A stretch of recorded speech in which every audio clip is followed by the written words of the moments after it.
Assalamu alaikum wa rahmatullahi wa barakatuhu. This is Ahmad Saleem recording for the Daily Reminder. When Rasulullah ﷺ one day after praying Zuhr Salah, he takes a Sahabi with him, Abu Hurairah, and he tells him, let's go for a walk. The Sahabi, he goes with Rasulullah ﷺ and they go out all the way to the village or the community, the suburbs of the Jewish tribes.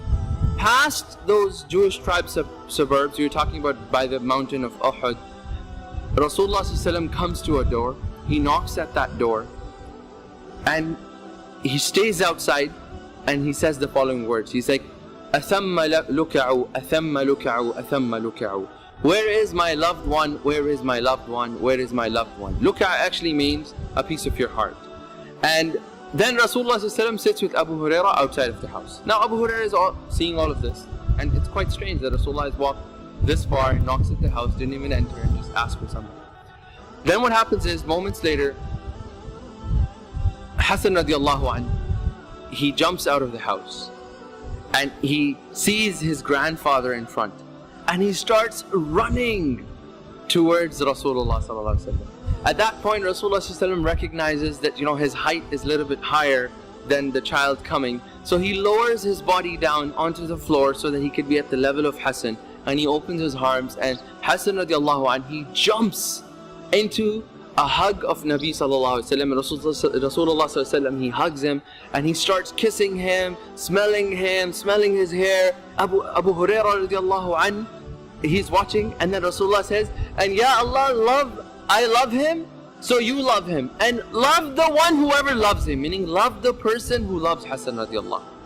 Now this is a very small story, short story. Most of you probably heard of this story, but what are some of the lessons for us in this story? First and foremost, think about the obedience that Abu Hurairah shows towards Rasulullah sallallahu alaihi wasallam, and this is the obedience of Sahaba radiallahu anhu.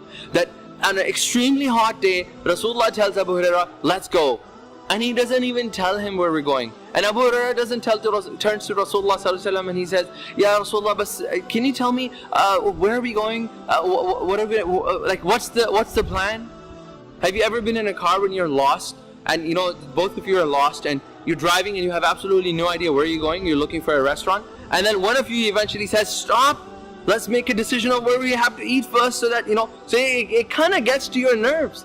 But then you see Abu Hurairah radiallahu anhu, he kind of walked almost 7 to 8 kilometers from Masjid al-Nabawi all the way to the area we're talking about. That's a good 7-8 kilometer walk on an extremely hot day, right at the zenith, right when the sun is on your head.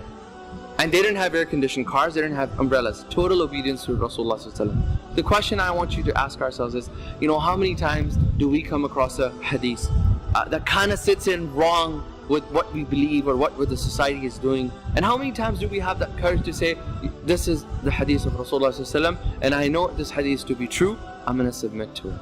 It's a difficult thing to do.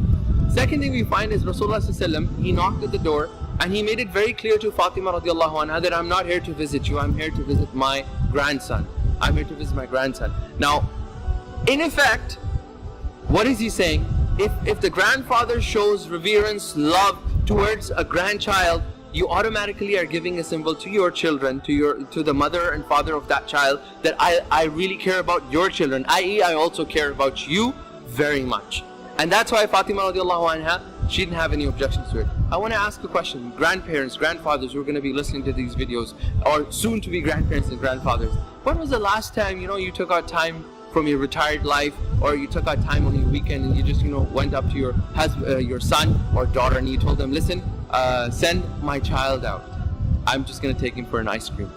See, these bonds are very important in the Muslim community, and we need to really work on that.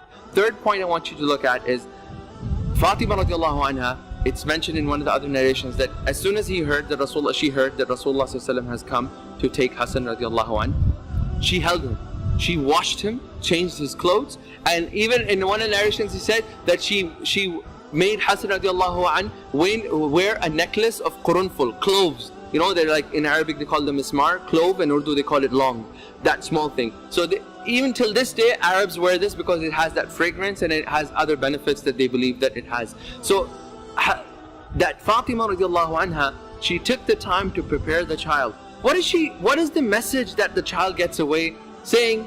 that, listen, I'm about to meet my grandfather, and the mother's like, wait, you gotta get ready for him. It's your grandfather. You gotta show respect to him.